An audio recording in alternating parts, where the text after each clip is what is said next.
Okay. So, welcome to my probably third class on post-colonialism, which is the last chapter on our DSC 3. And thank you for your patience and attention. In the previous classes, I have discussed about the basic features of the post-colonialism.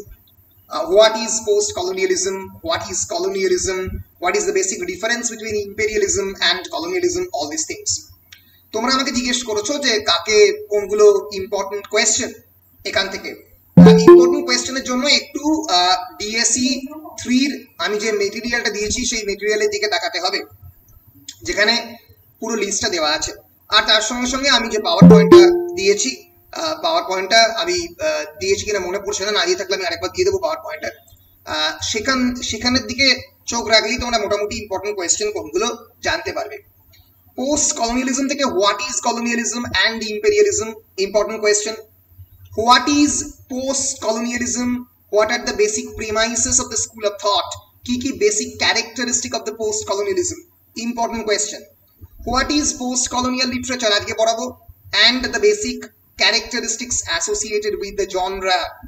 সেইটা এবং জনরার কয়েকটা নাম আর কি মানে কয়েকটা বইয়ের নাম সেই পার্টিকুলার জনরার মধ্যে অ্যাসোসিয়েটেড ঠিক আছে সেটা ইম্পর্টেন্ট কোয়েশ্চেনের মধ্যে পড়ছে what is post colonial identity আগের ক্লাসে পড়িয়েছি 5 মার্কসের কোয়েশ্চেনে খুবই important question it holds that decolonized people develop a post colonial identity that is based on the cultural interactions between different identities ব্রিটিশদের সঙ্গে ভারতীয়দের কালচারাল ইন্টারঅ্যাকশনের মধ্যে দিয়ে যে আইডেন্টিটি ক্রিয়েট হচ্ছে এবং তার সঙ্গে সঙ্গে তার যে previous identity as a colonized সেটাও তার মধ্যে থাকছে ফলে that is post colonial identity আগের ক্লাসেই পড়িয়েছি cultural imperialism or cultural colonialism কাকে বলে comprises the cultural aspects of the imperialism যেখানে ইম্পেরিয়ালিজম কালচারালি পেনিট্রেট করছে আমি বারবার বলছি ফর এক্সাম্পল আমি বসে আছি তোমাদের সামনে একটা টি শার্ট পরে অ্যাডিডাসের that is an example of the cultural colonialism that I'm colonized by some of the cultural notions of the European community or European nations কারণ আমাদের তো আদি ড্রেসের মধ্যে কখনোই এই অ্যাডিডাসের টি শার্ট নেই ন্যাচারালি তার মধ্যে তো খাদির কোনো ড্রেস থাকবে ফলে এই যে আমাদের প্রত্যেক দিনের জীবন ব্রিটিশদের দ্বারা বা ইউরোপিয়ানদের দ্বারা বিভিন্ন ভাবে ইনফ্লুয়েন্সড তার এক্সাম্পল আগের দিনকেই বলেছি concept of nation and nationalism আসতে পারে এছাড়া কি আসতে পারে diaspora and what is diasporic literature post কলোনিয়ালিজমে ডেফিনেটলি আসতে পারে ওকে আজকে আগের দিনে বেশ খানিকটা পড়িয়ে দিয়েছি ডায়াসপোরিক লিটারেচার আচ্ছা আজকে পড়াবো racism in post colonial discourse what is racism এই রেসিজমকে কেমন করে কি ভাগে ভাগ করা যায় আমি সেগুলো আজকে খানিকটা পড়াবো যে রেসিজমের অনেকগুলো ভাগ রয়েছে নেটিভিজম জেনোফোবিয়া আদারনেস সেগ্রিগেশন এগুলো কি অল্প অল্প করে তোমাদেরকে বলে দেব এছাড়া definition of the subaltern already বলে দিয়েছি এছাড়া যে প্রশ্নগুলো পড়বে সেগুলো প্রত্যেকটাই থিঙ্কার রিলেটেড যেগুলো পরে পড়াবো কালকে বা পরশু দিনকের ক্লাসে পড়াবো Frantz Fanon and the psychopathology of the colonialism Frantz ফানোর লেখার মধ্যে কলোনিয়ালিজমের ইনফ্লুয়েন্স ফ্রান্স ফানোর থিওরিটা কি খুবই ইম্পর্টেন্ট কোয়েশ্চেন পড়ার সম্ভাবনা প্রায় 95% contribution of Edward Saeed or Orientalism খুবই ইম্পর্টেন্ট কোয়েশ্চেন এটা একটা ক্লাস ধরে আমরা পড়াবার চেষ্টা করব আমি যে লিখে দিয়েছি মোটামুটি এখানে এক পাতার মধ্যে এক পাতা 1.5 পাতার মধ্যে যথেষ্ট সুন্দর একটু দেখে নিও এবং হোমি ভাবা মাথায় রেখো হোমি ভাবা ফানো এবং এডওয়ার্ড সাইদ এই তিনজন খুব ইম্পর্টেন্ট হোমি ভাবার কন্ট্রিবিউশন এবং এখান থেকে কিন্তু মিমিক্রি কাকে বলে 5 নম্বরের প্রশ্নে আসতে পারে অ্যাম্বিভ্যালেন্স কাকে বলে 5 নম্বরের প্রশ্নে আসতে পারে এগুলো আমি হলুদ দাগ দিয়েছি এই জন্য কারণ এগুলো আলাদা করেও 5 নম্বরের প্রশ্নে আসে এটা আমি একসঙ্গে 10 নম্বরের মধ্যে ঢুকিয়ে দিয়েছি থার্ড স্পেস কাকে বলে 5 নম্বরের প্রশ্নে আসতে পারে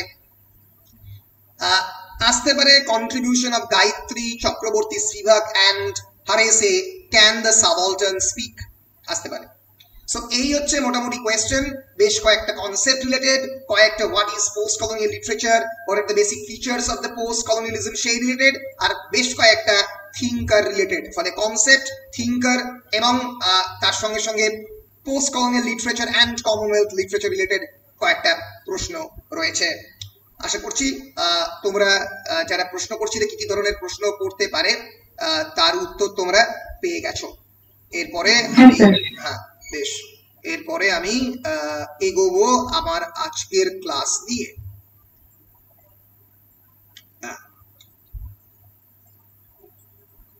আমি আগের ক্লাসে এই কালচারাল ইম্পেরিয়ালিজম অব্দি কনসেপ্ট গুলো আলোচনা করেছি, আর যেগুলো বললাম সেগুলো বেশ খানিকটা আলোচনা করেছি। আজকে আমাদের যে বিষয়টা নিয়ে আলোচনা, সেটা হচ্ছে আলোচনা আমরা শুরু করবো basically, that is racism. What is racism and what are the basic characteristic feature of the racism, এই বিষয়টা নিয়ে আমরা শুরু করবো। এক সেকেন্ড, আমরা রেসিজমটা এখানে একবার বার করে নিই, কারণ এখানে রেসিজমের কয়েকটা বেসিক জিনিসপত্র রয়েছে। ইয়েস, so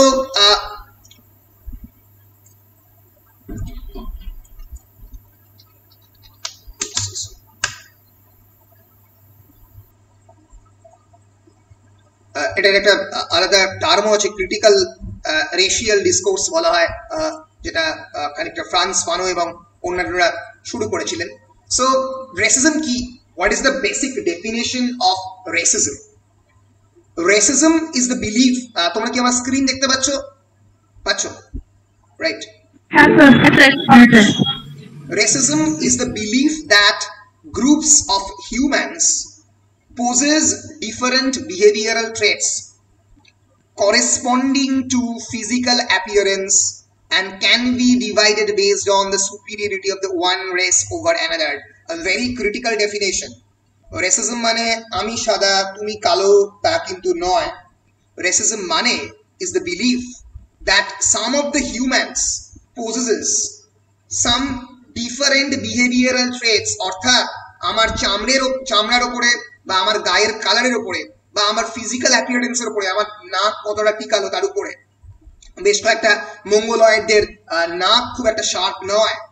এই ফিজিক্যাল অ্যাপিয়ারেন্সের ওপরে মানুষের মন বা বিহেভিয়ারাল ট্রেট বা তাদের সাইকোলজিক্যাল ক্যারেক্টারিস্টিক্স ডিপেন্ড করে, এই থিওরিতে বিশ্বাস করে। ফলে রেশিয়াল সুপিরিয়রিটি মানে কিন্তু এটা নয় অলওয়েজ যে I am very much fair and hence I am morally or culturally superior. It generally associates the prejudice that if I am fair, I have a different psychological and moral and intellectual capability altogether. অর্থাৎ সাহেবদের যে Notion থেকে সাহেবরা এই জায়গাতে আসে যে আমাদের intellectual capability Mongoloid, Chinese, Indian বা আফ্রিকান এদের থেকে বেশি কেন? কারণ আমরা দেখতে অন্যরকম মানে ন্যাচারালি আমরা সুপিরিয়র, অতএব আমাদের ভিতরটাও আলাদা। ফলে বাইরে এবং ভিতর, ইনসাইড এন্ড আউটসাইড, যে মুহূর্তে মানুষের মধ্যে গুলিয়ে যায়, যে মুহূর্তের মধ্যে there occurs a binary between the inside and the outside, then there occurs racism. Clear? এবার রেসিজমের অনেক ধরন রয়েছে, অনেকগুলো প্র্যাকটিস রয়েছে। In terms of the political systems, তোমরা পলিটিক্যাল সিস্টেমের ওপরে বেস করে রেসিজম পৃথিবীর মধ্যে সব থেকে যেখানে ভয়ঙ্করভাবে ঘটে সেটা হচ্ছে আফ্রিকাতে ইভেন্টটা ঘটে। ইভেন্টের নাম সারা জীবন জেনে রেখে দাও, সারা জীবন কাজে লাগবে, অ্যাপারথাইড, APARTHEID. It was a system of institutionalized racial segregation that existed in South Africa and Southwest Africa. এক সেকেন্ড, হ্যাঁ বলছি আমি ক্লাসটা নিয়ে তোমায় কল ব্যাক করছি, ঠিক আছে? এই সময়টা ক্লাসে হচ্ছে, ঠিক আছে? So apartheid was a system of institutionalized racial segregation that existed in South Africa and Southwest Africa from 1948 until 1990s. একটা institutionalized racial segregation ভাবতেই পারবে না। তাহলে হচ্ছে মেট্রো রেলওয়েতে ওঠার জন্য দুটো রাস্তা, একটা হচ্ছে হোয়াইটদের জন্য, একটা হচ্ছে ব্ল্যাকদের জন্য, এবং সেটা সাউথ আফ্রিকান গভর্নমেন্ট দীর্ঘদিন ধরে এন্ডোর্স করেছে। ব্ল্যাকদের জন্য আলাদা রাস্তা, হোয়াইটদের জন্য আলাদা রাস্তা। এই যে caution, beware of the natives, natives মানে কি? সেই জায়গার যারা আদিবাসীরা তাদেরকে নেটিভ বলে, আমাদের ইন্ডিয়ান। ইয়েস, ফলে যেরকম আমরা লিখে রাখি যে কশন দেয়ার ইজ ডগ, এখানে কুকুর রয়েছে, ফলে এখানে caution beware of natives, natives এখানে রয়েছে। দেখো হোয়াইট এরিয়া, ব্ল্যাক এরিয়া আলাদা আলাদা জায়গাতে বিভক্ত করে দেওয়া হয়েছে। This is apartheid. মানে অ্যাপারথাইড ইজ অ্যাবসলিউটলি টেরিবল। মানে এই যে সেই বিখ্যাত ছবি, এইটা হচ্ছে হোয়াইটদের জন্য যাওয়ার এই যে নন ইউরোপিয়ানস অনলি, এখানে শুধুমাত্র নন ইউরোপিয়ান উঠবে আর এখানে ইউরোপিয়ানরা উঠবে। ভাবতে পারছো 1990 দশক অব্দি এই সিস্টেম আমাদের এই পৃথিবীতে বিরাজ করেছে। This is apartheid, this is racism. So racism যখন বিভিন্ন পলিটিক্যাল সিস্টেমের জায়গায় আসে, বিভিন্ন ধরনের পলিটিক্যাল সিস্টেমের জায়গায় আসে, তখন অনেক ধরনের থিওরি নেয়, যেরকম নেটিভিজম। Nativism is the political policy of promoting the interests of the native inhabitants against those of the immigrants. অনেক সময় হয় সেই জায়গার যারা আদি বাসিন্দা তাদেরকে বেশি করে গুরুত্ব দেওয়া। এটা অনেক জায়গাতে হয়, ধরো যাক সৌদি আরবে হয় বা অন্য জায়গাতে হয়, সেটাও কিন্তু এক ধরনের রেসিজম। আমি যে মুহূর্তে অন্যান্য ইউরোপিয়ান বা অন্যান্য লোকেদেরকে বলছি যে তারা এখানে গুরুত্ব পাচ্ছে না, it's a political policy of promoting the interests of the native inhabitants against those of the immigrants, যারা পরবর্তীকালে সেখানে এসছে। That is also racism. Xenophobia, যেটা হিটলারের সময় হয়েছিল, is the fear or hatred of that which is perceived to be foreign or strange. যাহাই foreign, যাহাই বিদেশ থেকে আগত তাদেরকেই মেরে ফেলে। That is xenophobic culture.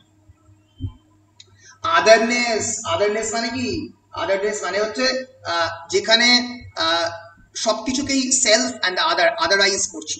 Segregation, hierarchical ranking, segregation হলে আইসোলেশন, আলাদা করে দেওয়া, এবং সুপ্রিমেসিজম, রেসের ওপর বেস করে সুপ্রিমেসি আসে।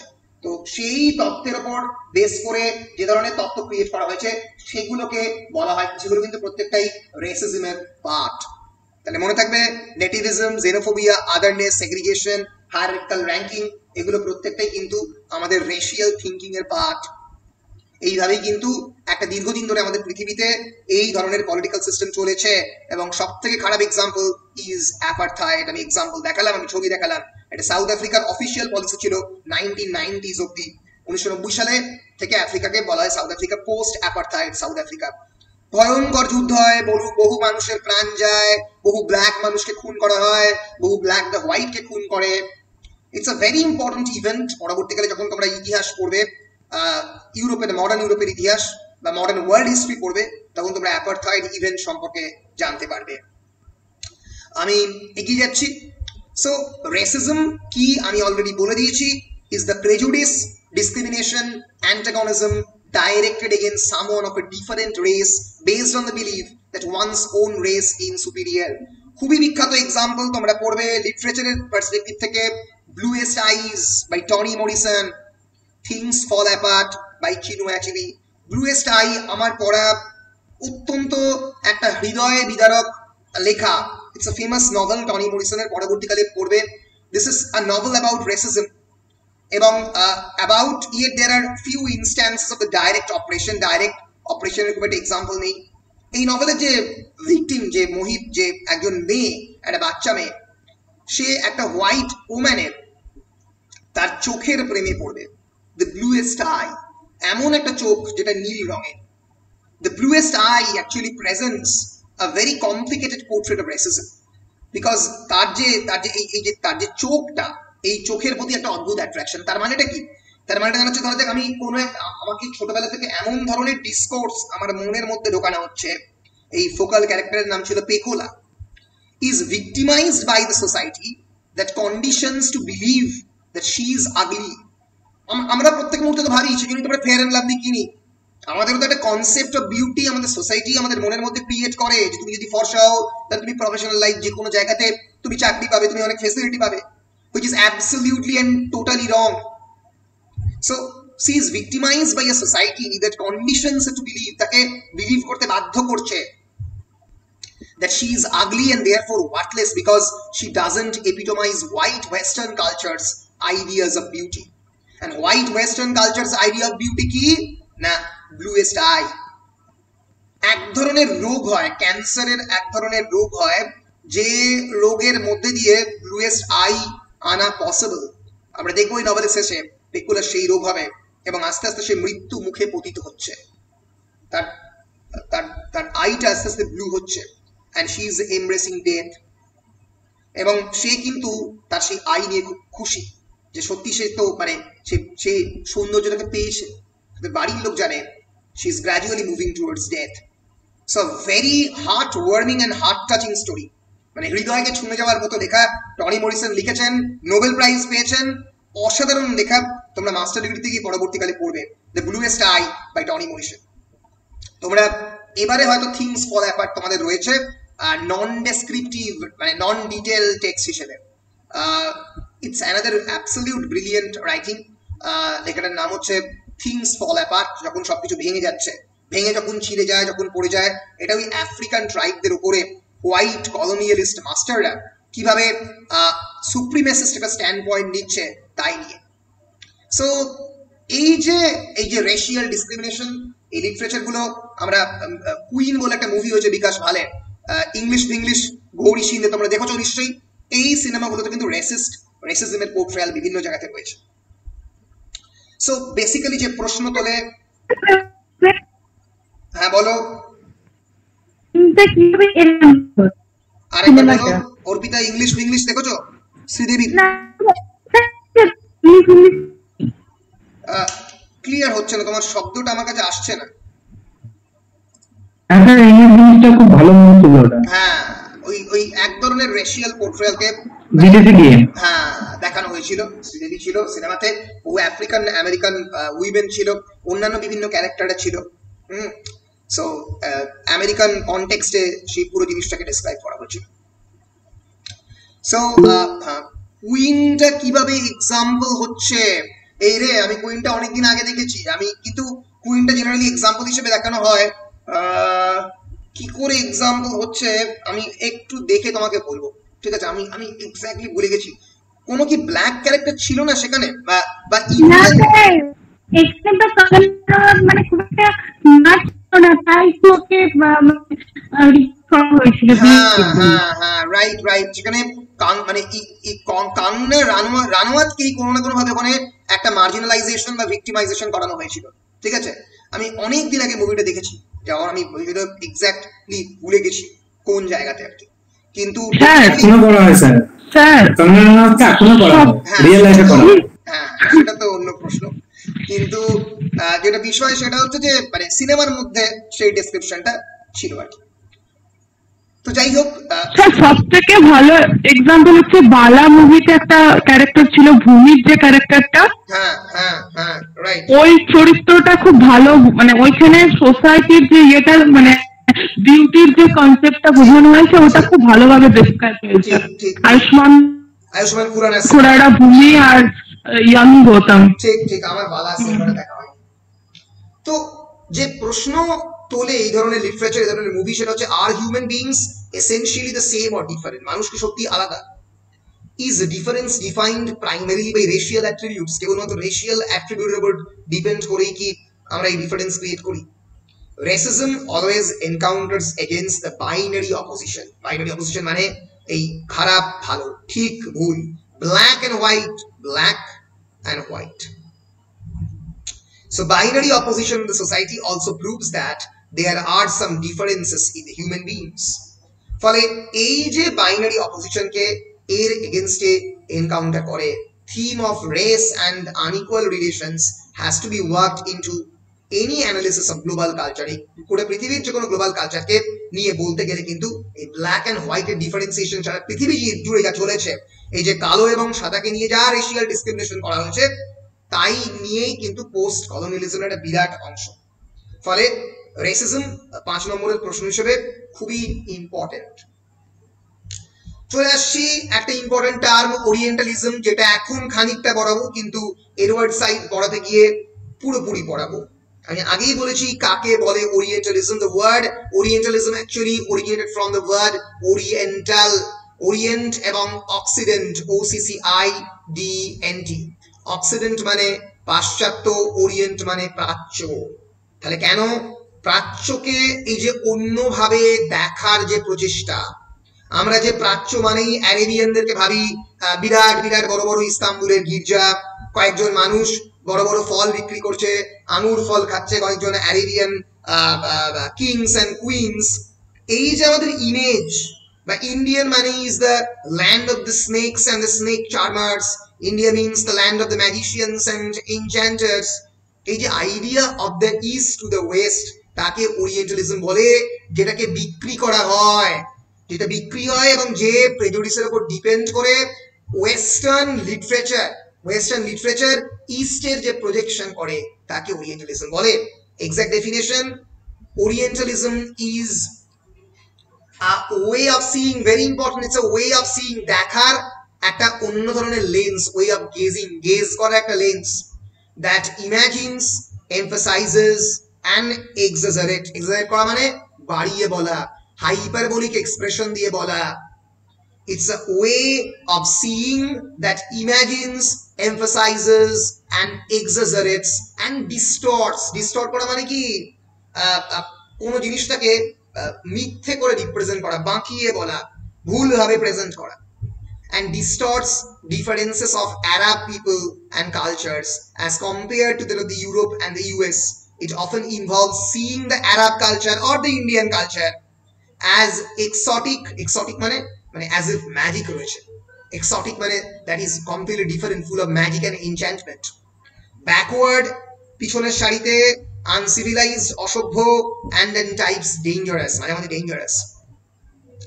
এইভাবে যখন দেখতে আরম্ভ করা হয় তাকে বলা হয় ওরিয়েন্টালিজম। ভারত সম্পর্কে বিভিন্ন অ্যাডমিনিস্ট্রেটর, ব্রিটিশ যারা অ্যাডমিনিস্ট্রেটর, লর্ড ক্লাইভ থেকে শুরু করে আরো অনেকে বিভিন্নভাবে যে সমস্ত বইপত্র লিখে গেছে, ভারত সম্পর্কে একটা অন্য রকমের ধারণা তৈরি করার চেষ্টা করেছে, বা আরব সম্পর্কে বা ইউএই সম্পর্কে যে ডিফারেন্ট আইডিয়া ক্রিয়েট করার চেষ্টা করছে তাকেই বলা হচ্ছে ওরিয়েন্টালিজম। ইটস অ্যান ইজম, এটা একটা ইডিওলজি যার মধ্যে দিয়ে আমি ইস্টকে ওয়েস্টের কাছে অন্যরকম ভাবে রিপ্রেজেন্ট করছি। It of course involves the idea of the politics of representation, TATION। Representation মানে আমি কেমন করে রিপ্রেজেন্ট করব, পলিটিক্স মানে আমি রাজনীতিকে ইউজ করছি রিপ্রেজেন্ট করার মধ্যে। আমি ঠিক করছি আমি শতাব্দীকে একটা ভিলেনাস ক্যারেক্টার হিসেবে আমার নভেলে দেখাবো, ইচ্ছে করেই দেখাবো, যাতে গোটা পৃথিবী জানে যে শতাব্দী একজন খারাপ মহিলা, কিন্তু আমি এটা ইচ্ছে করে করছি বিকজ আমার একটা ধরা যাক নির্দিষ্ট গ্রাজ রয়েছে শতাব্দীর প্রতি। ক্লিয়ার? ফলে এই যে পলিটিক্সটা, তাকে পলিটিক্স অফ রিপ্রেজেন্টেশন বলে। That is Orientalism, presenting the east to the West as backward, uncivilised, exotic and at Times dangerous.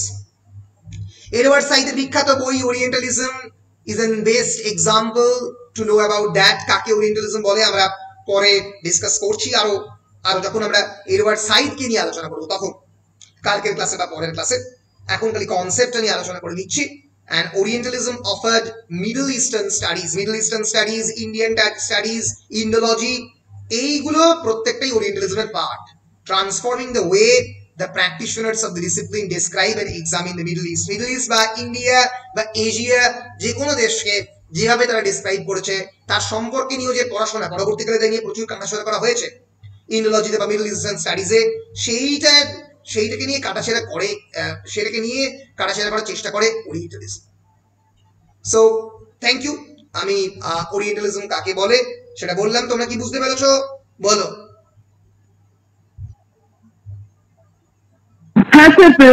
বেশ বেশ বেশ। ফলে ওরিয়েন্টালিজমের সঙ্গে বা কলোনিয়ালিজমের সঙ্গে যে জিনিসটা খুব ভীষণভাবে ইনভলভড, that is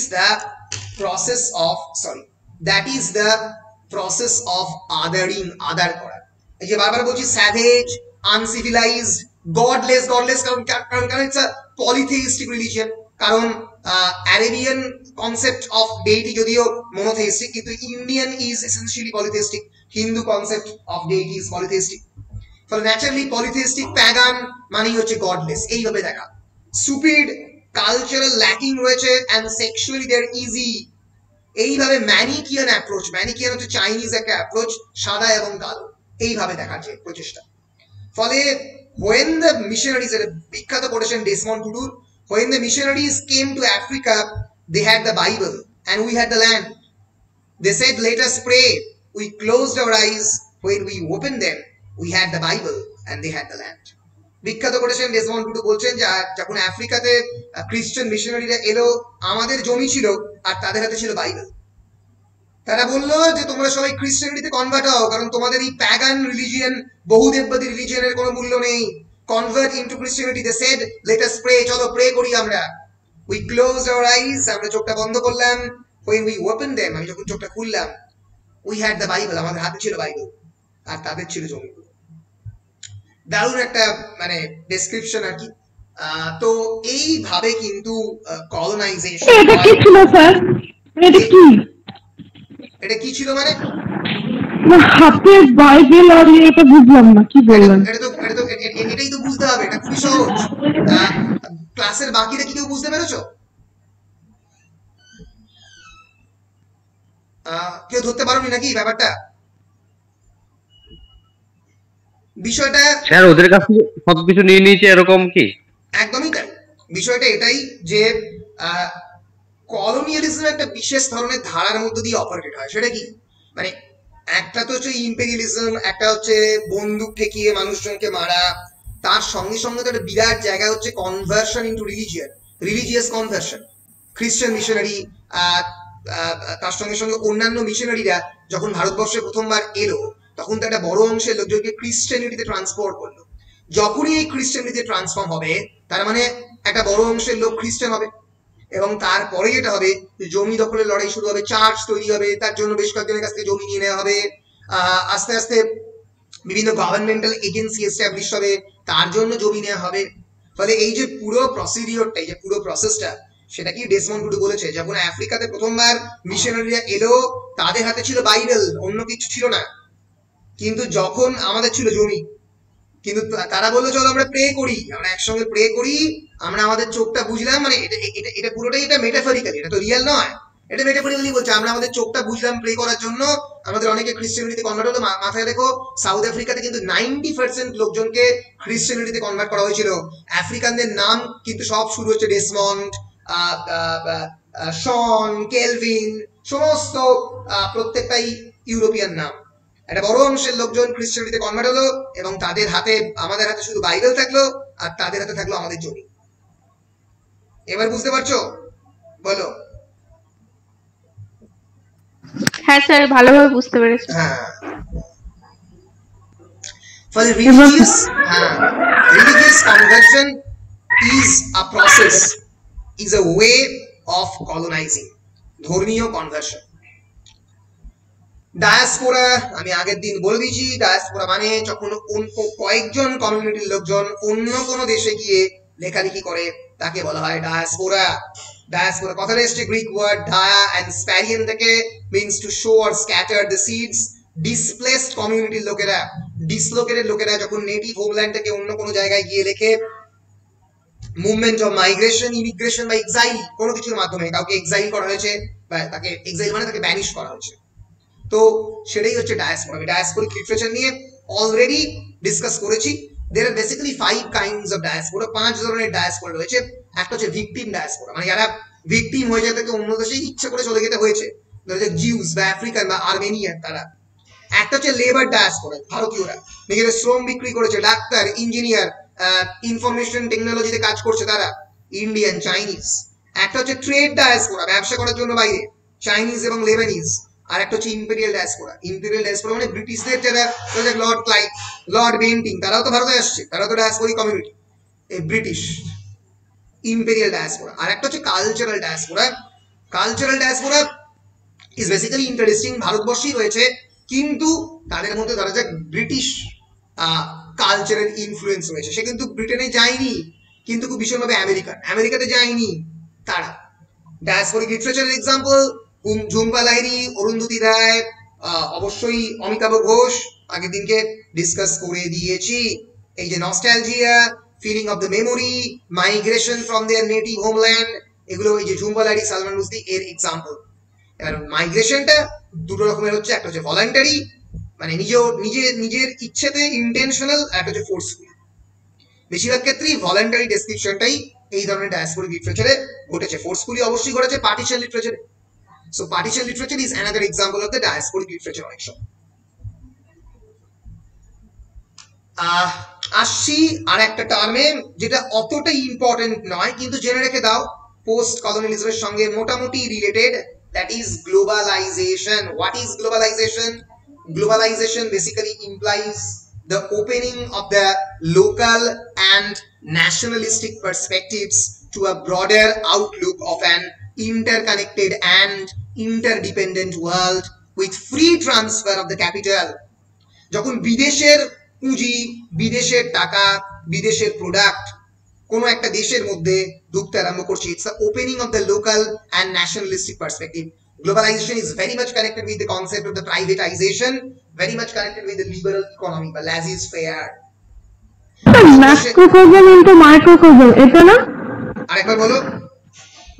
তো ম্যাক্রোকজম ইনটু মাইক্রোকজম, হ্যাঁ, এই কনসেপ্টটা তুমি বলতে পারো যে গোটা পৃথিবীর যে ম্যাক্রোকজম সেটা একটা ছোট্ট ভারতবর্ষের দেশের মধ্যে ম্যাক্রোকজমের মধ্যে ঢুকছে, সরি ম্যাক্রোকজমটা মাইক্রোকজমের মধ্যে ঢুকছে, একটা ছোট্ট জায়গার মধ্যে পুরো জিনিসটা গ্লোবালাইজেশন। হ্যাঁ, কারণ মানে ফ্যাশন ডিজাইন এটা ফ্রান্সের পড়তে গিয়ে শুনেছিলাম, ফ্রান্সের যে জিনিসগুলো হয় মানে বিউটি প্রোডাক্ট বা ফ্যাশনের দিক থেকে ফ্রান্স খুবই উন্নত, তো সেই যে প্রোডাক্ট গুলো সেগুলো আমাদের দেশে এখন চলে এসেছে, যেমন কি বলে লরিয়াল প্যারিস কোথাকার, ফ্রান্সের, তো সেটা এখানে আমাদের ভারতবর্ষের এর মধ্যে চলে এসেছে, আরো অনেক ইয়ে আছে।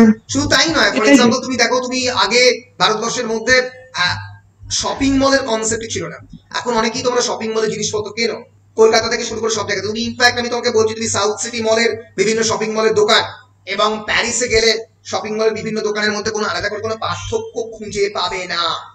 Why?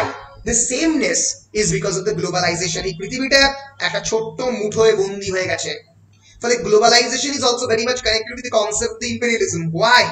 Because এই যে বড় বড় যে কোম্পানি তাদের যে ভারতবর্ষে আসা, যেটা লিবারাল ইকোনমির ফলে হয়েছিল 1990s এর পরে, এর ফলে কি হচ্ছে, ফলে ছোট ছোট যারা ব্যবসায়ী তাদের প্রোডাক্ট লোকজন কিনছে না, কারণ এই বড় বড় ব্যবসায়ীরা খুবই অ্যাগ্রেসিভলি মার্কেটিং করছে।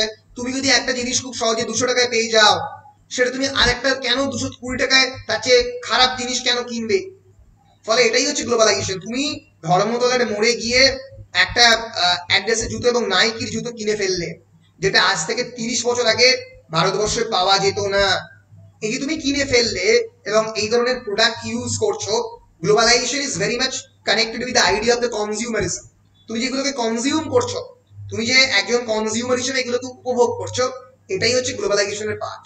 কিন্তু this is a post colonial world, কারণ এটা কখনোই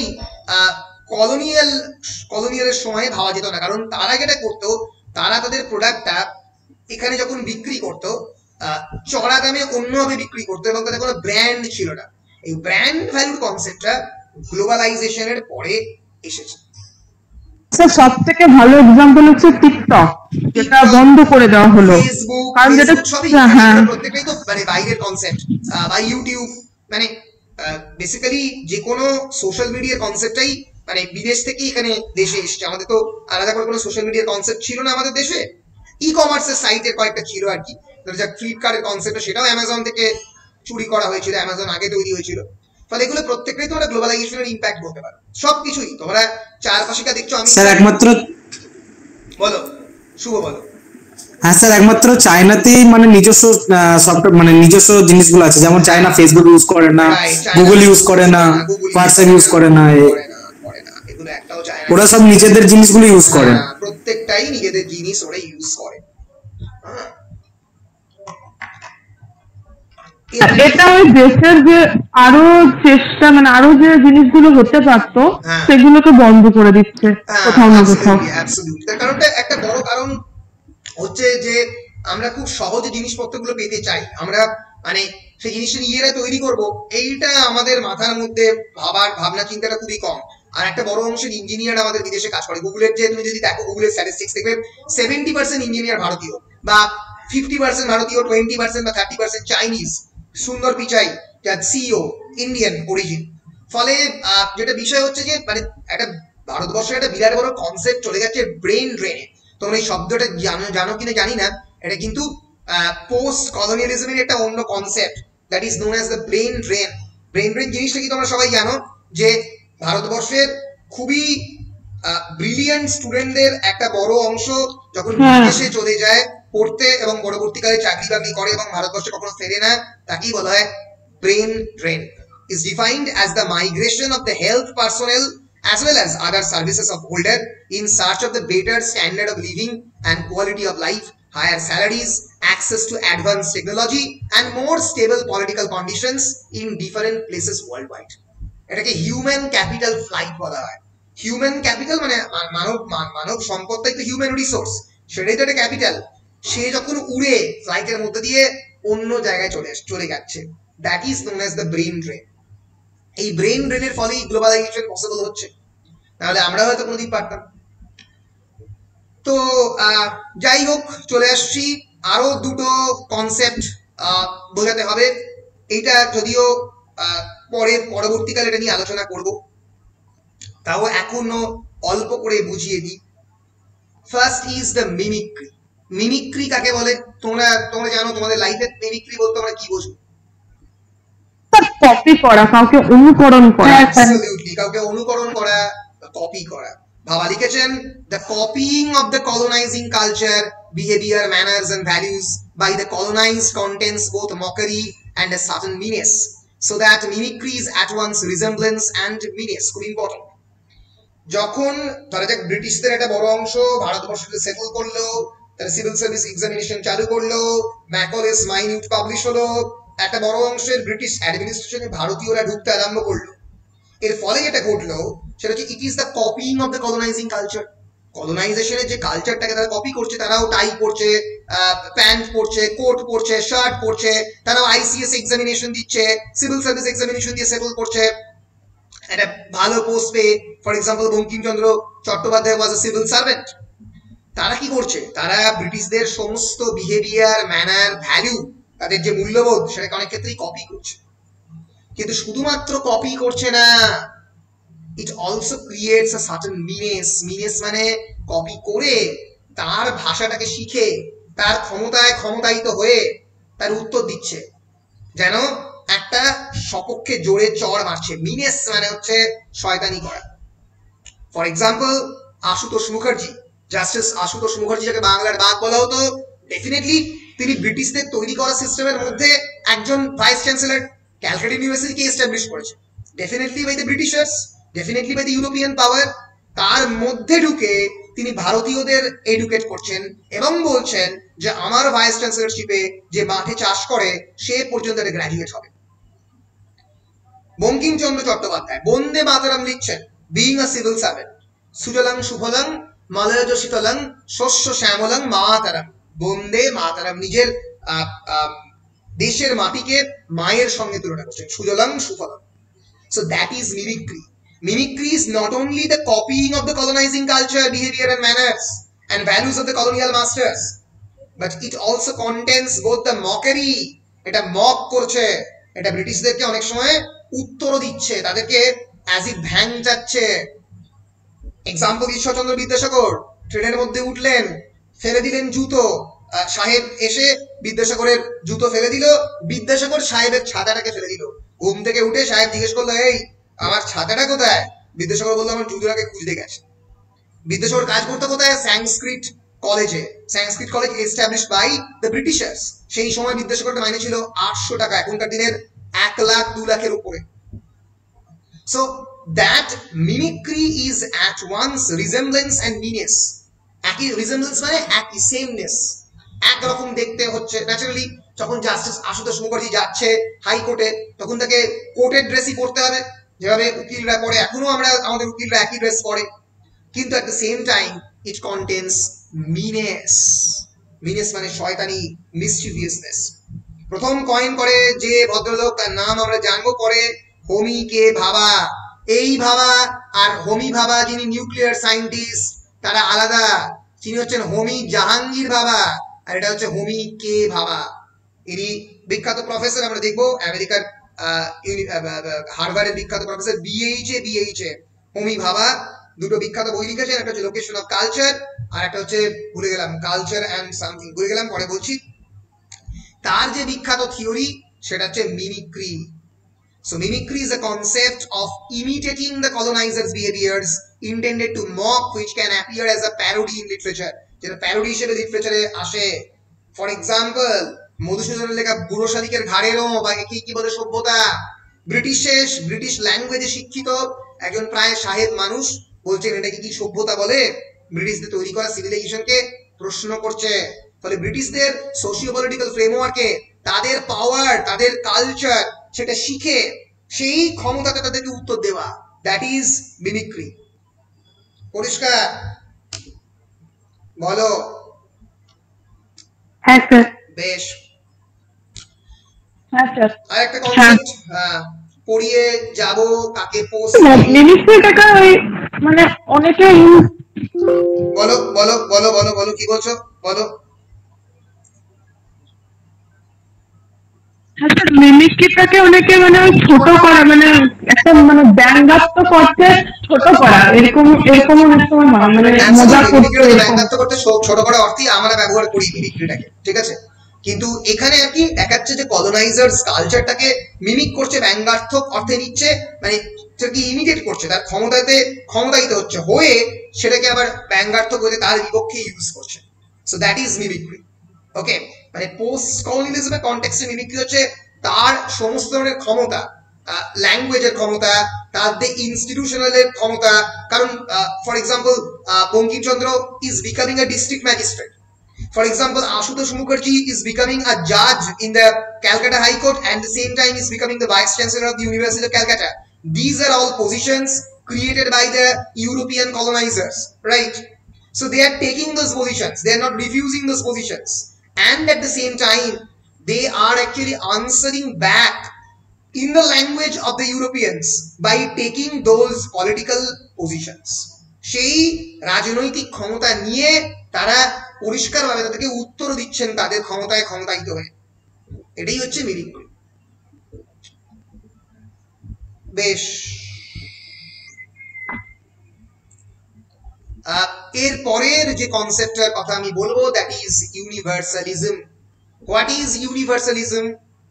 Universalism is Eurocentric view that claims that their civilizations in experiences and values are the standard for all humanity. যেটা ব্রিটিশরা সব সময় বলে ভারতবর্ষে কলোনাইজ করেছিল যে আমাদের কালচার, আমাদের সিভিলাইজেশন, আমাদের এক্সপিরিয়েন্স, আমাদের ভ্যালু স্ট্যান্ডার্ড, আমাদের মূল্যবোধ একটা মানে প্যারামিটার, একটা স্ট্যান্ডার্ড, আমরা তোমাদেরকে সভ্য করব, white man's burden. So in literature, we are often hold that what makes Shakespeare great is his ability to reveal something of the universal human condition. আমরা বলি না শেক্সপিয়ার এমন ভাবে লিখেছে যেন ইউনিভার্সাল হিউম্যান কন্ডিশন, মানে গোটা পৃথিবীর সমস্ত মানুষের সমস্ত কন্ডিশন, তার যেন সমস্ত অবস্থা শেক্সপিয়ার লিখেছে। এখানেই মুশকিলটা দাঁড়িয়ে যায়।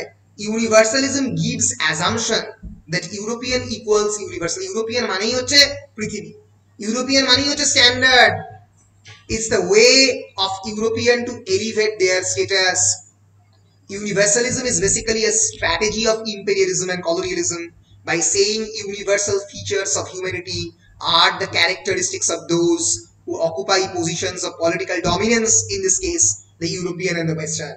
Universalism is a strategy of the imperialism. এটা সাম্রাজ্যবাদের একটা স্ট্র্যাটেজি, এটা কলোনিয়ালিজমের একটা স্ট্র্যাটেজি যে আমাদের মতো যদি তোমরা স্ট্যান্ডার্ড হতে চাও, ইউনিভার্সালিজম মানে হচ্ছে ইটারনাল, শাশ্বত, যা গোটা পৃথিবী জুড়ে চলবে, আমাদের মতো যদি তোমরা মরালিটি, সোশ্যাল, এডুকেশনাল সমস্ত পারপাসে সমস্ত ডোমেনে স্ট্যান্ডার্ড হতে চাও, আমরাই সেই ইউনিভার্সাল হিউম্যান ফিচার, মানব সভ্যতার সমস্ত গুড কোয়ালিটি আমরা আমাদের ইউরোপিয়ানদের মধ্যে রয়েছে।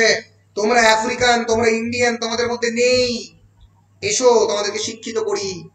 এই ইউনিভার্সালিটি বা শাশ্বত মানব চিন্তার একটা রিপ্রেজেন্টেশন হিসেবে যখন ইউরোপিয়ানরা নিজেদের পয়েন্ট অফ ভিউকে দেখায়, it's a Eurocentric point of view, মানে সেন্টার রাউন্ড দ্য ইউরোপ, তখন তাকে ইউনিভার্সালিজম বলে।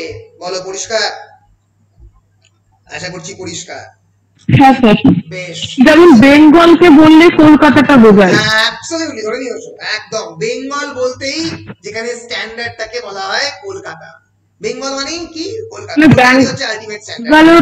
ব্যাঙ্গালোর গেলে বা কোথাও গেলে আপনি কোথা থেকে গেছেন? বেঙ্গল, মানে আমি কলকাতার মানুষ, এরকম একটা ভিউ পয়েন্ট হয়। এই যে ইউনিভার্সাল ওয়েতে সবকিছুকে দেখা, আমি যে বীরভূমে থাকতে পারি, আমি দার্জিলিং এ থাকতে পারি, আমি যে কোনো জায়গায় থাকতে পারি। তো এই যে পুরোপুরি ধরে নেওয়া হয় কলকাতা থেকে, কলকাতা অরিজিনেটিং পয়েন্ট, এটাই ইউনিভার্সালিজম। ঠিক বলেছো, বেশ। আলোচনা করেছি আগেই, আরেকবার আলোচনা করে দিচ্ছি কাকে পোস্ট কলোনিয়াল লিটারেচার বলে। Post colonial literature cannot be defined in a single term, একটা টার্মে বলা যায় না। বেসিক্যালি অনেক কিছু পোস্ট কলোনিয়াল লিটারেচার হতে পারে। For example partition literature is a post colonial literature. For example আমি আগের দিন বলেছিলাম এনক্লেভ লিটারেচার, ছিটমহলে লেখা সাহিত্য is post colonial literature. For example on the other hand, যে কোনো লেখা written by the countries that were colonized, যারা colonized ছিল ইউরোপিয়ান কান্ট্রি, তারা প্রত্যেকটাই post colonial literature. So post-colonial literature often addresses the problems and consequences of the decolonization of a country, especially the questions relating to the political and cultural independence of the formerly subjugated people. যারা একসময় culturally বা socially বা politically dominated হয়েছে, সেই লোকেদের জীবনের কাহিনী post colonial literature বলে। In post-colonial theory, voice given to marginal identities or characters who are on the periphery in the early narration or in history, but through retelling of history from the post-colonial perspective, these identities come in the center. বিভিন্ন ভাবে ইতিহাসের retailing এর মধ্যে দিয়ে, ইতিহাসকে তো অন্যরকম ভাবে বলতে হবে। আমরা যেমন ভারতীয়রা ব্রিটিশদের শাসনের পরে we actually retail the history, আমরা ইতিহাসকে অন্যভাবে বলেছি, ব্রিটিশ পার্সপেক্টিভ থেকে বলিনি। তো এর মাধ্যমে আমরা এই পোস্ট কলোনিয়াল পার্সপেক্টিভ থেকেও আমরা পরবর্তীকালে ইতিহাস যখন লিখি, সেইটাকে বলা বা সাহিত্য চর্চা করি, তাকে বলা হয় পোস্ট কলোনিয়াল লিটারেচার।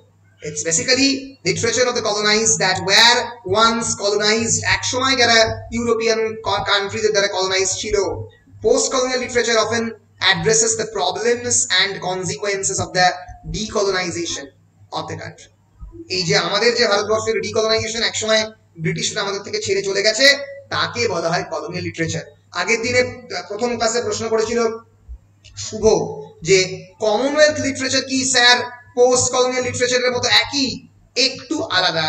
তার কারণটা হচ্ছে Commonwealth means British nation which is a political community. আমাদের গোটা পৃথিবীতে ব্রিটিশ কমনওয়েলথ প্রায় 54টা দেশের একটা কমনওয়েলথ রয়েছে, which were formerly part of the British Empire.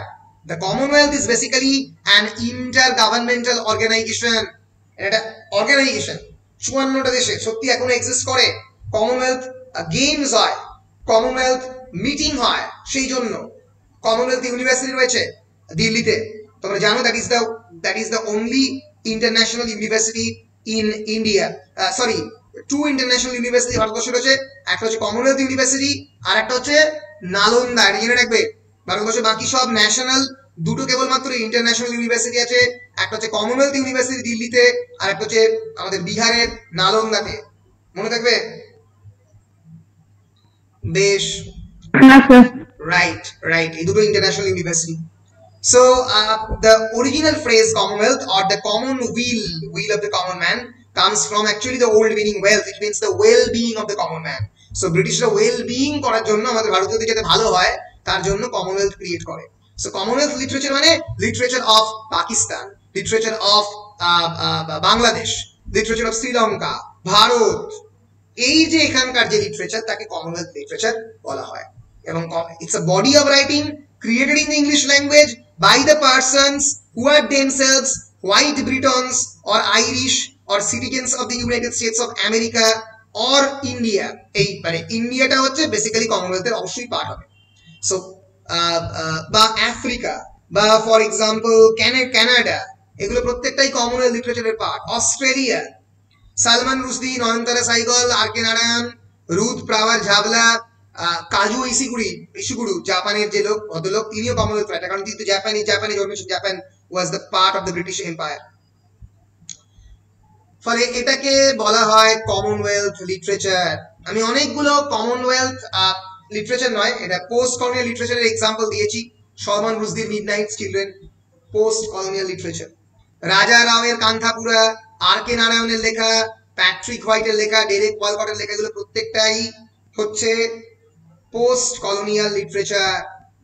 এনগুবিওয়া থিয়ঙ্গোর পেটালস অফ ব্লাড, এগুলো প্রত্যেকটাই পোস্ট কলোনিয়াল। তোমরা যা যা পড়েছো পার্টিশন ফিকশনে, train to Pakistan is a post colonial literature.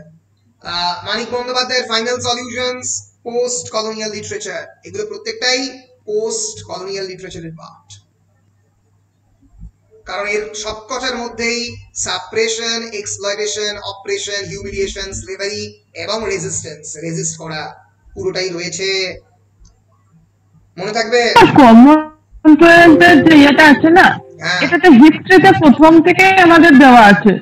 Right right. কেন বলুন তো, জাপানের কিরকম কি হয় বা কি হয়, এগুলো আমি ওই হিস্ট্রি ইয়েতে দেখছিলাম, প্রায় হিস্ট্রি সবই দেওয়া আছে। মানে হিস্ট্রি যদি গ্র্যাজুয়েশনের সিলেবাসটা দেখি তো পুরোপুরি দেখছি মানে অদ্ভুত, অস্ট্রেলিয়া থেকে শুরু করে সব কিছু নিয়ে ঢুকে দিয়েছে ওদের ওখানে। আচ্ছা আচ্ছা, একদম ওয়ার্ল্ড এরিয়ে। তার মানে ওটা পুরোটাই রয়েছে তোমার। বেশ, হ্যাঁ, সেগুলো প্রত্যেকটাই কমনওয়েলথের পার্ট। এবার আমরা যে জিনিসটাকে নিয়ে আসবো সেটা হচ্ছে what is post colonial criticism বা what is post colonial literary theory, যেটা আমরা এবার পড়তে আরম্ভ করব। তো পোস্ট কলোনিয়াল ক্রিটিসিজম প্রপারলি শুরু হয় বলতে গেলে অনেকে বলে 1980s, অনেকে বলে 1990s, 90-এর দশকের পরে, বাট বেসিক্যালি 1947 বা 1950s এর পর থেকেই পোস্ট কলোনিয়াল লিটারেচার যবে থেকে শুরু হয় তবে থেকেই আমরা ধরে নিতে পারি তারপর থেকে পোস্ট কলোনিয়াল থিওরিরও জন্ম।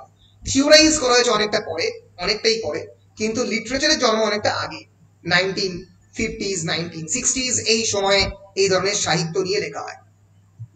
তাহলে থিওরিটা কি? এই যে এতক্ষণ ধরে আমি যে বিষয়গুলোকে আলোচনা করলাম, এই যে মিমিক্রির কনসেপ্ট, এই যে ওরিয়েন্টালিজমের কনসেপ্ট, এই যে রেসিজমের কনসেপ্ট, এইগুলো পুরোটাই থিওরির পার্ট। বিভিন্ন থিওরিস্টরা এই বিষয়গুলো নিয়ে আলোচনা করছেন এবং এই যে থিমগুলো, এতক্ষণ যে থিমগুলো নিয়ে আমরা আলোচনা করলাম, ধরা যাক থিম অফ দ্য গ্লোবালাইজেশন, ধরা যাক থিম অফ দ্য মিমিক্রি, ধরা যাক theme of the oppression, suppression, universalism, diaspora, এইগুলো যখন লিটারারি পার্সপেক্টিভে, ওরিয়েন্টালিজম, এইগুলো যখন লিটারেচারের মধ্যে এই সমস্ত ক্রিটিকরা লিটারেচার এবং ফিলোসফি এবং অন্যান্য নন ফিকশনাল লেখার মধ্যে যখন তারা খুঁজে বার করছেন, তাকেই বলা হচ্ছে পোস্ট কলোনিয়াল ক্রিটিসিজম। আমরা পোস্ট কলোনিয়াল ক্রিটিসিজমের একবার ডেফিনেশনটার দিকে চোখ বুলিয়ে নেব।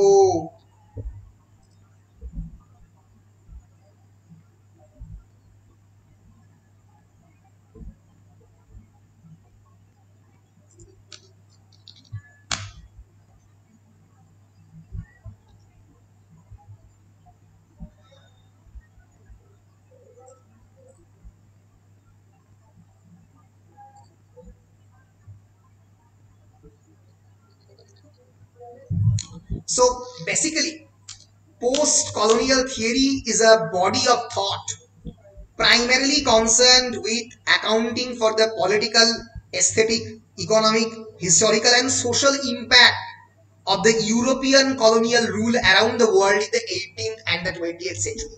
From the 18th through the 20th century. 1800 থেকে একদম 2000 সাল পর্যন্ত সারা পৃথিবীতে ইউরোপিয়ানদের যে social, cultural, economic, political impact তাই নিয়ে পোস্ট কলোনিয়াল থিওরি ডিল করে। এবার এই post colonial theory takes many different shapes and interventions but all share the fundamental claim. তাদের একটা বেসিক ফিচার থাকে, সেটা কি? that the world we inhabit is impossible to understand except in relationship to the history of imperialism and colonial rule. আমরা যে পৃথিবীতে বাস করি সেটা সাম্রাজ্যবাদ এবং ঔপনিবেশিকতাবাদ, এই দুটো বাদকে বাদ দিয়ে আলোচনা করা সম্ভব নয়। অর্থাৎ আমাদের প্রত্যেক দিনের জীবনে that our life is heavily influenced by the idea of the imperialism and colonial rule. This means that it is impossible to conceive of the European philosophy, European literature or European history as existing in the absence of the Europe's colonial encounters and oppression around the world. ফলে European ইতিহাস, European সাহিত্য বা European theology বা European philosophy, European দর্শন, এগুলোকে ইউরোপের যে colonial encounter, ইউরোপের যে ঔপনিবেশিকতাবাদ, ইউরোপের যে operation of the Africa of the India, এগুলোর বাইরে রেখে এগুলোকে আলোচনা করা যাবে না। ইউরোপিয়ান সাহিত্যের মধ্যেও ইন্ডিয়াকে বা আফ্রিকাকে কিভাবে এক্সপ্লয়েট করেছে তার কাহিনীও কিন্তু এই বিষয়টার মধ্যে থাকবে। ফলে পোস্ট কলোনিয়াল থিওরি কোয়েশ্চেন করে ইউরোপিয়ান কলোনিয়ালিজমকে, প্রশ্ন করে এবং প্রশ্ন চিহ্নের মুখে দাঁড় করায়। আমরা যদি আরেকটু দেখি তাহলে যে জিনিসগুলো দেখবো পোস্ট কলোনিয়াল থিওরির ইনফ্লুয়েন্স কি কি ফিচার। প্রথম feature, history is written by the victor. Victor মানে যে জয়লাভ করে সেই ইতিহাস লেখে, জয়ী। Absolutely, victor is those person who is winning or who is the winner. ফলে উইনাররা হিস্ট্রি লেখে। এসেনশিয়ালি এর ফলে ভারতবর্ষের ইতিহাস যখন ব্রিটিশরা লিখেছে তাকে ডিস্টর্ট করেছে, তাকে অন্যভাবে লেখার চেষ্টা করেছে। So therefore a post-colonial critic always questions history, ইতিহাসকে প্রশ্ন করে সত্যি জয়ীদের লেখা ইতিহাস কি সত্য। Post-colonialism has a unique perspective on the empire, সাম্রাজ্যবাদের উপরে একটা অদ্ভুত পার্সপেক্টিভ দেয়। তার বহু এক্সাম্পল আমরা এনগুবি ওয়া থিওঙ্গো এবং চিনুমা অ্যাচিবি, এই বিখ্যাত নাইজেরিয়ান অথর এবং লেখক, এদের লেখার মধ্যে পাবো। থিংস ফল অ্যাপার্টে আমরা দেখছি যে the strife and the devastation that occurred when the British colonists began moving inland from the Nigerian coast, Nigerian coast থেকে চলে যাচ্ছে, পুরো সাম্রাজ্যটাকে তাদের ধ্বংস করে দিয়ে যাচ্ছে। এবং শুধু তাই নয়, তাদের তৈরি করা বিভিন্ন মেডিকেল ফেসিলিটি, তাদের রেলওয়ে ট্র্যাক, এটা ইন্ডিয়াতে হয়নি, এটা আফ্রিকাতে হয়েছিল, সেগুলো পর্যন্ত ডিস্ট্রয় করে দিয়ে তারা চলে গেছে। So rather than glorifying the exploratory nature of the European colonialists as they expanded their sphere of influence, Achebe narrates the destructive events that led to the death and enslavement of the thousands of the Nigerians when the British imposed their imperial government. এই চিনুয়া অ্যাচিবির লেখা বিখ্যাত বই তোমরা পড়বে, things fall apart, দেখবে যে ইউরোপিয়ানদের যে exploratory quality বা নেভিগেশন, তারা যে এই যে নৌবাহিনীর মাধ্যমে এলো আফ্রিকাতে, তারা রেলওয়ে পথ নির্মাণ করলো, এইগুলো নিয়ে গ্লোরিফিকেশন নেই। রয়েছে যে হাজার হাজার মানুষকে ধ্বংস করছে, নষ্ট করছে, তাই নিয়ে লেখা। সো পাওয়ার এন্ড হেজিমানি, ক্ষমতা এবং হেজিমানি মানে সেই ক্ষমতাকে জোর করে লোকের উপরে ইম্পোজ করা, চাপিয়ে দেওয়া, এইটাই হচ্ছে পোস্ট কলোনিয়ালিজম এই বিষয়টাকে এক্সপোজ করে। কি কি প্রশ্ন তোলে? প্রশ্নগুলো খুবই স্বাভাবিক। How does literary text explicitly or allegorically represent various aspects of the colonial oppression? সাহিত্যের মধ্যে কলোনিয়াল অপারেশন কিভাবে দেখানো হয়েছে? তোমরা দেখেছো জাতীয়তাবাদ সাহিত্যের মধ্যে কিভাবে রিফ্লেক্টেড হয়েছে। বঙ্কিমচন্দ্র চট্টোপাধ্যায়ের বাংলায় আনন্দমঠ দেখিয়েছেন কিভাবে জাতীয়তাবাদ এবং দেশপ্রেম ডেভেলপ হচ্ছে।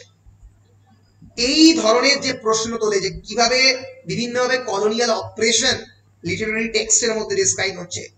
What does the text reveal about the problematics of the post colonial identity? যে ভারতীয় সে তো পুরোপুরি ভারতীয় নয়, সে তো খানিকটা ব্রিটিশদের ইনফ্লুয়েন্স, খানিকটা ভারতীয়। এর ফলে এই problematics of the post colonial identity, যখন দেশ স্বাধীন হবে তার যে আইডেন্টিটি সেটা কিরকম ভাবে ডিটারমাইন্ড হবে। What persons or groups does the work identify as the other or stranger? কাদেরকে আদারাইজ করছে, কাদেরকে স্ট্রেঞ্জার বলছে ব্রিটিশাররা, ভারতীয়দের বলছে, কেমন করে তাদেরকে অদ্ভুত প্রাণী হিসেবে প্রতিপন্ন করছে। What does the text reveal about the politics or psychology of the anti-colonialist resistance? সেই টেক্সটে কেমন ভাবে অ্যান্টি কলোনিয়ালিস্ট রেজিস্ট্যান্স, কলোনিয়ালিজমের বিপক্ষে যে লড়াই, সেটা কেমন ভাবে রিফ্লেক্টেড হচ্ছে। And how does the text respond to or comment upon the characters, themes or assumptions of a colonized work? At a colonist worker যে ক্যারেক্টার, থিম, সেগুলোকে কেমন ভাবে দেখছে, কেমন ভাবে কালচারাল ডিফারেন্স অপারেট করছে, কিসের বেসিসে? Religion, class, gender, sexual orientation, cultural belief, customs, এই সব কিছুর উপর বেস করে, এবং ইন্ডিভিজুয়াল আইডেন্টিটি। সব জায়গাতে তো পোস্ট কলোনিয়ালিজম, রিলিজিয়ান, খ্রিস্টানিটি বেশি ভ্যালোরাইজড ভারতীয় যে কোনো প্যাগান রিলিজিয়ানের থেকে চিরকাল করা হয়েছে। ক্লাস, ব্রিটিশ যারা মানে যারা অফিসার তারা ক্লাসের দিক থেকে অনেক ভারতীয়দের থেকে এগিয়ে। জেন্ডার, ব্রিটিশ ওম্যানরা এগিয়ে। সেক্সুয়াল ওরিয়েন্টেশন, অর্থাৎ কিছু স্পেসিফিক সেক্সুয়াল গ্রুপকে প্রাধান্য দেওয়া, লাইক হেটেরোসেক্সুয়াল। হোমোসেক্সুয়ালদের কলোনিয়াল টাইমে একটা বড় অংশে আমরা দেখেছি অপ্রেস করা হতো, মেরে ফেলা হতো, ডিভাইন সেক্সুয়ালিটি বলে ধ্বংস করা হতো। ফলে এই জায়গাতে পোস্ট কলোনিয়ালিজম এবং ফেমিনিজম একটা জায়গায় মিলছে, এবং নেটিভদের কালচারাল বিলিফ মানেই সেগুলো খারাপ। নেটিভ কালচারাল বিলিফ মানে ম্যাজিশিয়ানদের মতো তাদের কিছু চিন্তা ভাবনা, তারা বেশিরভাগই স্নেক চার্মার, এইভাবে তাদের মার্জিনালাইজ করার যে প্রচেষ্টা, এইগুলো নিয়ে কিন্তু প্রশ্ন তোলে। কে তোলে? Post colonial literary criticism. এবং অবশ্যই যেটা নিয়ে প্রশ্ন তোলে, how does a literary text in the western canon reinforce or undermine colonialist ideology through its representation of colonization? কেমন করে একটা লিটারারি টেক্সটের মধ্যে, লিটারারি টেক্সট যেটা লেখা হয়েছে সেটা কি ওয়েস্টার্ন ক্যাননে ইনক্লুড হবে? সেটা কি ওয়েস্টার্ন ক্যাননের মধ্যে পার্ট হবে? ওয়েস্টার্ন ক্যানন মানে এনিওয়ান ক্যানন মানে আমি বলেছি ক্যানন মানে ক্যানন ক্যামেরা নয়, হ্যাঁ, ক্যাননিক্যাল লিটারেচার আমি বলেছি অনেকবার। Anyone?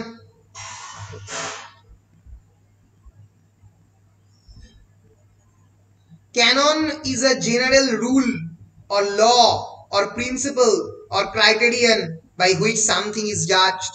একটা জেনারেল স্ট্যান্ডার্ড যার উপর ভিত্তি করে সবকিছু জাজ করা হয়। আমি আগেই বলেছি ইউনিভার্সালিজম। ওয়েস্টার্ন ক্যানন মানে কি? ওয়েস্টার্ন ক্যাননের মধ্যে কারা কারা ইনক্লুডেড? ধরা যাক ইলিয়াড, অডিসি, এগুলো প্রত্যেকটাই ওয়েস্টার্ন ক্যাননিক্যাল লিটারেচার। তোমরা বলতে পারো ওয়েস্টার্ন ক্লাসিক্যাল লিটারেচার। ধ্রুপদী যেরকম সঙ্গীত হয়, তোমরা পড়েছো ওয়েস্টার্ন ক্লাসিক্যাল লিটারেচার CC2 তে, হোমারে লেখা ইডিপাস রেক্স বাই সফোক্লিস, এগুলো প্রত্যেকটাই ক্যাননিক্যাল লিটারেচার। এগুলোকে বলা হয় যে মানে মানে গুরুদেবদের লেখা বই আর কি, এগুলো ছাড়া সিলেবাস হয় না, তাই তো?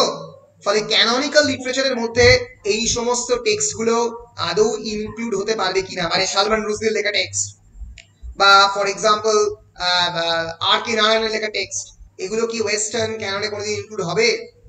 হয়নি এখনো পর্যন্ত, আমরা জানি না কোনোদিন হবে কিনা, হওয়া হয়তো সম্ভবও নয়। কিন্তু যেটা হয়েছে সেটা হচ্ছে বিভিন্ন ইউনিভার্সিটিতে আমাদের ভারতীয়দের লেখা বই, এশিয়ানদের লেখা বই সিলেবাসের মধ্যে পাঠ হচ্ছে, ইংরেজি সাহিত্যের মধ্যে পাঠ হচ্ছে। তাহলে এখন ইংরেজি সাহিত্যিক বলতে তুমি কটা ব্রিটিশ অথরের নাম বলতে পারবে, কিন্তু প্রচুর ভারতীয়দের নাম বলতে পারবে। ঝুম্পা লাহিড়ী থেকে অরুন্ধতী রায়, অমিতাভ ঘোষ থেকে অনিতা দেশাই, কিরণ দেশাই, লক্ষ লক্ষ। ফলে এগুলো প্রত্যেকটাই, চিনুয়া অ্যাচিবি, কিংস ফল অ্যাপার্ট, এগুলো প্রত্যেকটাই পোস্ট কলোনিয়াল লিটারেচারের এক্সাম্পল। আমাদের বর্তমান পৃথিবী 1950 সালের পর থেকে পোস্ট কলোনিয়াল লিটারেচার ডমিনেট করছে। এই লিটারেচারকে যে থিওরিটিক্যাল পার্সপেক্টিভ থেকে দেখা হয় তাকে পোস্ট কলোনিয়াল লিটারারি থিওরি বলা হয়। বলো পরিষ্কার? ক্যানন আরেকবার বলুন, বুঝলাম না। আচ্ছা, ক্যানন হচ্ছে basically, canon it's a religious rule, religious রুলের পার্ট। এটা কিন্তু রিলিজিয়ান কথা সেখান থেকে প্রথমবার এখানে এসেছে। সো এটার মানে কি? এটার মানে হচ্ছে একটা general law, rule or principle or criterion by which something is judged. যার একটা জেনারেল রুল বা স্ট্যান্ডার্ড বা প্যারামিটার যার উপর ভিত্তি করে সবকিছুকে জাজ করা হয়। It means that it is a canon মানে কি? ক্যানন মানে হচ্ছে it means that it is a part of some piece of media that is confirm to be true or part of the official community. যেন এটাই শেষ কথা বলি। এর ফলে আমি যদি সার্চ করি ওয়েস্টার্ন ক্যানন, কি নিয়ে কথা বলা যাবে না, মানে না কি নিয়ে কথা বলা যাবে না বলে নয়, ক্যাননটা হচ্ছে একটা স্ট্যান্ডার্ড যার উপরে ভিত্তি করে বাকি স্ট্যান্ডার্ড গুলো নির্ধারিত হয়। ধরে দেখ আমাদের মহাভারত একটা স্ট্যান্ডার্ড, যার উপরে ভিত্তি করে বাকি সমস্ত সাহিত্যের স্ট্যান্ডার্ড নির্ধারিত হবে। ফলে ওয়েস্টার্ন ক্যানন মানে কি? Western canon is the body of the high culture literature. এটাকে ধরে সেই high culture literature, culture, music, philosophy and works of art যেগুলো highly valued in the West, তাকে আমরা ক্লাসিক্স বলি। Works that have achieved the status of the classics.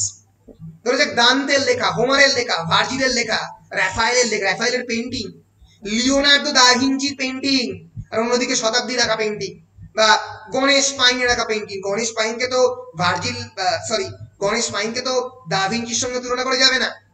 ফলে canon হচ্ছে সেই concept, its the body of the high culture of the literature, music, philosophy and works of art that is highly valued in the west, যেটা ওয়েস্টে value. আমাদের eastern canon কথাটা রয়েছে কিন্তু খুব ইউজ করা হয় না। ইস্টার্ন ক্যাননের মধ্যে ফেমাস ধরা যায় তোমরা বলতে মহাভারত, রামায়ণ, কিন্তু ক্যানন কথাটা জেনারেলি ওয়েস্টার্ন অর্থেই ব্যবহার করা হয়। সক্রেটিস থেকে Wittgenstein, some of the greatest writers, philosophers, James Joyce, Homer থেকে জেমস জয়েস, এগুলো প্রত্যেকটাই হচ্ছে some of the greatest authors। হোমারই বলো, এলিয়টই বলো, জয়েস বলো, অন্যদিকে তোমার শার্লট ব্রন্টিও ইনফ্যাক্ট ক্যাননের পার্ট, ঠিক আছে। এই যে গ্রেট অথার্স, যে যাদের তোমরা লেখা সিলেবাসে পড়ছো, এইটাকে বলা হয় ক্যানন। মানে মডার্নিজমেরও অথর এটার মধ্যে ইনক্লুডেড, কিন্তু তারপরে আর নয়, মানে লাস্ট হচ্ছে স্যামুয়েল বেকেট। ধরা যাক স্যামুয়েল বেকেটের দ্য ওয়েটিং ফর গোডো, যেটা তোমরা পড়ছো, it's a canonical literature. Canon মানে হচ্ছে একটা স্ট্যান্ডার্ড, হয়তো তার পরেও ইনক্লুড হতে পারে, ঠিক আছে, কিন্তু মানে এটা basically represent a body of the high culture, literature, music and philosophy and works of art, যেটা ওয়েস্টে ভ্যালু করা হয়। এবার তুমি বলতে পারো তাহলে কোনটাকে ভ্যালু করবো, কোনটাকে ভ্যালু করবো না, সেটা তুমি ডিটারমাইন করবে না, সেটা ডিটারমাইন করবে হিস্ট্রি, ইটারনিটি, পস্টেরিটি। তোমার পরে সেই ওয়ার্ডটা আরো 200 বছর ধরে পড়া হচ্ছে কিনা, বা আরো 100 বছর ধরে সেগুলোকে ইউনিভার্সিটি স্টুডেন্টরা সেলিব্রেট করছে কিনা, তার উপরে ডিপেন্ড করছে কেন। বুঝতে পেরেছো?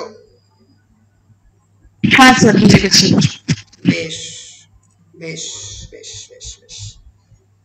সো এইভাবে কিন্তু পোস্ট কলোনিয়াল থিওরি অপারেট করছে। আমরা এবার যাদেরকে দিয়ে শুরু করব তারা হচ্ছে post colonial theorist. Specific theorist আমরা দুদিনে পড়ার চেষ্টা করব। সো এই 4 জন থিওরিস্ট, 5 জনের নাম দিয়েছি, 4 জন আমরা খুব ভালো করে পড়ব। একটা হচ্ছে ফ্রান্স ফানোকে আমরা ইন ডিটেলে পড়ার চেষ্টা করব। আমরা এডওয়ার্ড সাইডকে পড়ব, যিনি ওরিয়েন্টালিজমের কনসেপ্ট বলেছেন 1935 to 2003, ফ্রান্স ফানো 1925 to 1961, এবং আমাদের নিজস্ব বাঙালি ভদ্রমহিলা গায়ত্রীদি। গায়ত্রীদি এখনো Cornell university teacher, Gayatri Chakravorty শ্রীবাগ, এখন তার বয়স 78 বছর, খুবই ফিট, 5 ফুট 10 ইঞ্চি লম্বা।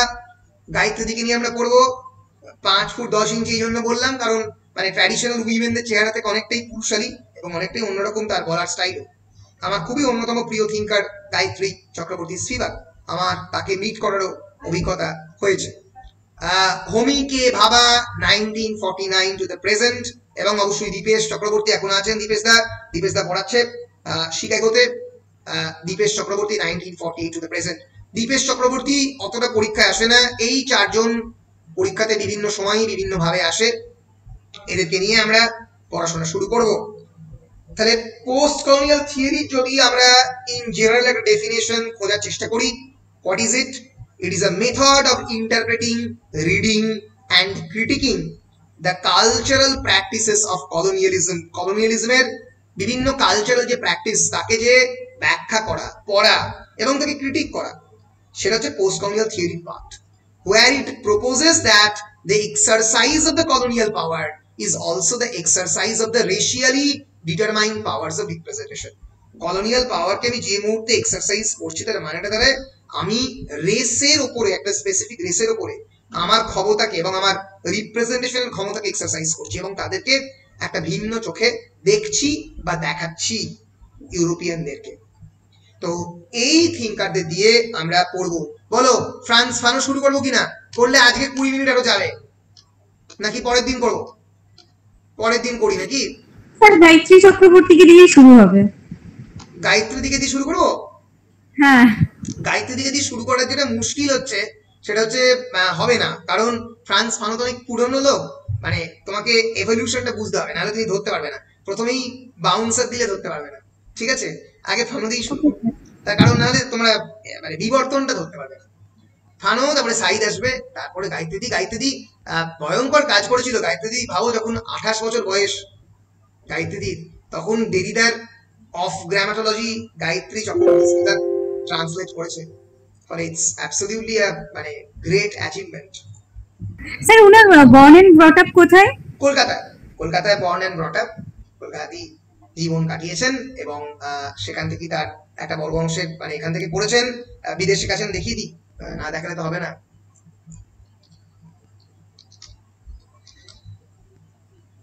আমাদের ক্যালকাটা ইউনিভার্সিটির ছাত্রী, বিদেশে গেছেন, কাজ করেছেন। বিখ্যাত ভদ্রলোক, নামটা ভুলে গেলাম, বিখ্যাত নিউ ডিকনস্ট্রাকটিভ, তার আন্ডারে কাজ করেছেন, দিল্লি থেকে নিয়ে কাজ করেন বা পরবর্তীকালে দিল্লিতে ট্রান্সফার করেন। This is Spivak. Indian scholar, literary theories, feminist critic, university professor at Columbia university. Mahasweta দেবীর প্রচুর লেখা ট্রান্সলেট করেছেন। Saint John Diocesan girls higher secondary school কলকাতাতে পড়েছেন। আমাদের presidency college, university of Calcutta, সেখান থেকে 1961-তে she joined the graduate program in কর্নেলে গিয়ে আবার গ্র্যাজুয়েশন করতে হয়েছে। তারপরে 1962-তে unable to secure the financial aid from the Department of English, she transferred to a comparative literature চলে যায়। পল ডিম্যানের আন্ডারে রিসার্চ করেছেন এবং আমরা জানি যে in 1965 she became an assistant professor in the English department, University of Iowa। 1965-এ tenure পেয়ে গেছেন, ভাবতে পারছো? মাত্র 25 বছর বয়সে বিদেশে full tenured professorship, unbelievable. So that's second time কেন আবার উনাকে গ্র্যাজুয়েশন করতে হয়? কারণ বিদেশে অনেক ক্ষেত্রে এটা করতে হয়, এটা নিয়ম হয়ে যায়। কারণ দেশের অনেক সময় গ্র্যাজুয়েশনের ডিগ্রি গুলোকে রেকগনাইজ করে না, আমরা বলে যে আরেকবার আমাদের এখানে করো। যদি আমি এখন বিদেশে পিএইচডি করতে চাই, মানে পোস্ট ডক করতে চাই, হয়তো ওরা আবার বলবে তোমরা পিএইচডি করো। কারণ দেশের অনেক ডিগ্রিকেই ওরা মানে ওদের কমপ্লিটলি ডিফারেন্ট প্ল্যাটফর্ম, ওরা একদম প্রথম থেকে শেখায় আর কি। মানে ওদের পিএইচডি প্রোগ্রামে কিন্তু প্রথম দিনকে তোমাদেরকে শুধুমাত্র রিসার্চ মেথোডোলজি শেখাবে না, ওরা শেখাবে তোমাদেরকে কেমন করে 10টা হাতে টাইপ করতে হয়, সেটা প্রথম দিন শেখাবে। ফলে একেবারে মানে খোল নলচে বদলে দেয়। ফলে আমি ওই জন্য বলি, একটা বিদেশের ডিগ্রি, একটা বিদেশের পিএইচডি বা একটা বিদেশের মাস্টার ডিগ্রি, সেটা একটা মানুষের ওরিয়েন্টেশনকে চেঞ্জ করে ফেলার পক্ষে যথেষ্ট।